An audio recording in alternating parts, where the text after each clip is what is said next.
प्रदेश के उधम सिंह नगर जनपद के शारदा घाट पर सोमवार दोपहर नहाते वक्त 2 किशोर डूब गए। सूचना मिलते ही पुलिस की तैराक टीम और एसडीएम मौके पर पहुंचे। टीम ने बच्चों की खोज शुरू की, लेकिन अभी तक उनका कोई सुराग नहीं लग पाया है। पुलिस के मुताबिक डूबने वाले किशोरों के नाम अंकित 10 वर्ष निवासी फरीदपुर बरेली व अमित 8 वर्ष पुत्र हरीश राज निवासी शारदा चुंगी टनकपुर मूल निवासी भोलापुर पीलीभीत है। अंकित अपनी नानी के घर टनकपुर आया हुआ था। अमित के माता पिता टनकपुर में किराए पर रहकर मजदूरी करते हैं। दोनों दोपहर को नहाने शारदा नदी के तट पर चले गए, जिन दौरान दोनों डूब गए। आज उत्तराखंड में सीमांत जनपद पिथौरागढ़ में फाइंडिंग सेवा संस्था के ऑपरेशन डायरेक्टर चंडाक ह्यूपानी निवासी किरण चंद ने चेन्नई में आयोजित टीटीएफ आयोजन में प्रतिभाग किया। उन्होंने वहां पर देश विदेश से आए पर्यटन के क्षेत्र में कार्य कर रहे लोगों से मुलाकात की। किरण लंबे समय से ग्रामीण पर्यटन को बढ़ावा देने के लिए कार्य कर रहे हैं। चेन्नई में भी उन्होंने देश भर से आए लोगों के बीच ऑफबीट डेस्टिनेशन के संबंध में चर्चा की। किरण ने बताया कि वह लंबे समय से आदि कैलाश यात्रा, पिथौरागढ़, व्यास वैली, धारचूला को पर्यटन मानचित्र में विशेष स्थान पर लाने के लिए प्रयास कर रहे हैं, जिसका स्तर दिखाई दे रहा है। विगत वर्षों में आदि कैलाश ओम पर्वत के दर्शनों के लिए गुजरात, महाराष्ट्र, दक्षिण भारत से बड़ी संख्या में पर्यटक पहुंच रहे हैं। उन्होंने अपने उद्बोधन में भी यात्रियों को पिथौरागढ़ आदि कैलाश यात्रा के लिए आमंत्रित किया है। किरण चंद के द्वारा टीटीएफ आयोजन में प्रतिभाग कर पिथौरागढ़ को नई पहचान दिलाने के प्रयासों का जनपद वासियों ने जमकर प्रशंसा की है। इस आयोजन में प्रतिभाग के लिए महामंडलेश्वर स्वामी वीरेनानंद, युवा साहित्यकार ललित शौर्य, उत्तराखंड पारंपरिक उत्थान समिति के निदेशक Ram Singh, temple tour online के निदेशक मंगत राम आदि ने किरण चंद को बधाई दी है। राज्य उत्तराखंड में होमगार्ड विभाग के लिए खुशखबरी है। बताया जा रहा है कि शासन ने होमगार्ड विभाग में अवैतनिक अधिकारियों के मानदेय में बढ़ोतरी की है। शासन के इस आदेश के बाद विभाग में आवेदन अधिकारियों के वेतन में 500 रुपए की बढ़ोतरी हुई है, जिसके बाद अब इनका वेतन बढ़कर आएगा। रिपोर्ट्स के अंदर होमगार्ड विभाग की तरफ से इसके लिए पूर्व में प्रस्ताव भेजा गया था। यही नहीं, मुख्यमंत्री पुष्कर सिंह धामी ने भी होमगार्ड्स के वेतन से जुड़ी घोषणा भी की थी। काफी समय से प्रस्तावित विभाग के अवैतनिक अधिकारियों के मानदेय में बढ़ोतरी का आदेश जारी कर दिया गया है। इस आदेश के अनुसार अवैतनिक अधिकारी, जिसमें प्लाटून कमांडर, सहायक कंपनी कमांडर और कंपनी कमांडर शामिल हैं, इन सभी के वेतन में 500 रुपए की बढ़ोतरी की गई है। रिपोर्ट्स के अनुसार होमगार्ड विभाग की तरफ से इसके लिए ही पूर्व में प्रस्ताव भेजा गया था। शासन ने अवैतनिक प्लाटून कमांडर के मानदेय को 1500 प्रति माह बढ़ाया है। इससे अब इनका वेतन 26,500 हो जाएगा।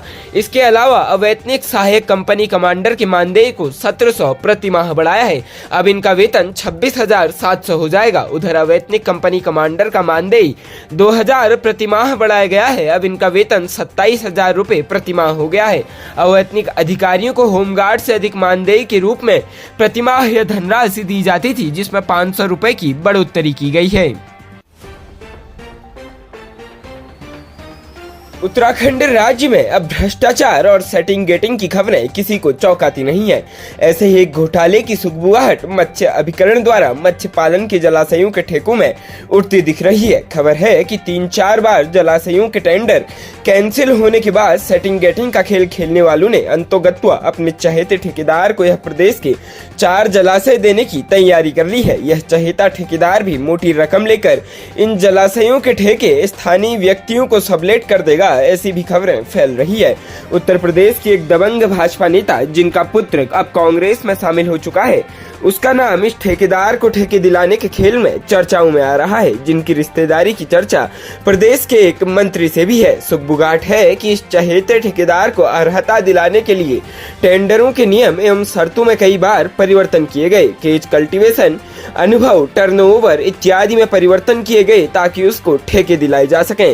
पिछले वर्षों तक यह ठेके 5 वर्षों के लिए दिए जाते थे, किंतु इस बार यह ठेके 10 वर्ष के लिए दिए जा रहे हैं ताकि चहेते ठेकेदार लंबी अवधि तक उत्तराखंड के स्थानीय लोगों को दूर कर दें।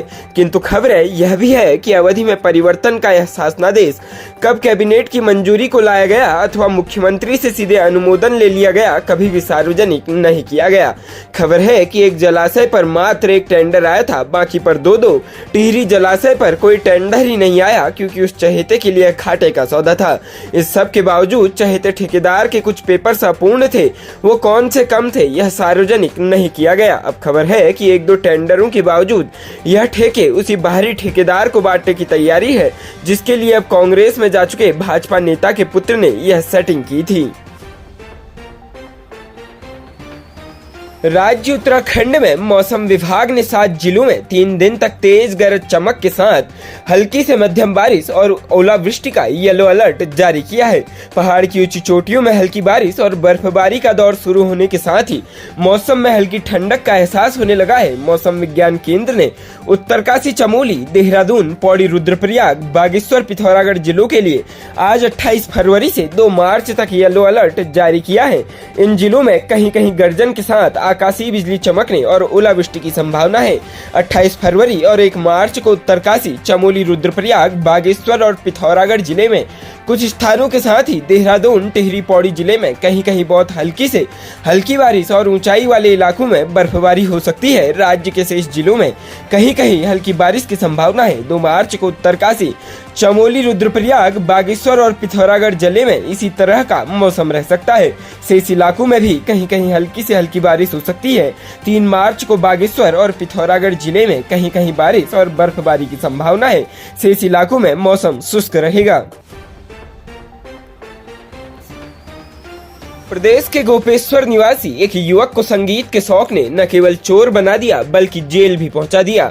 हुआ यह कि युवक ने पहले चोरी की और फिर चोरी पर भी रैप गा दिया और रैप इंटरनेट मीडिया पर वायरल भी कर दिया। यह रैप पुलिस की नजर में आया तो पुलिस ने उसे पकड़कर न्यायालय के आदेशों से 14 दिन की न्यायिक हिरासत में जिला कारागार पुरसाड़ी भेज दिया है।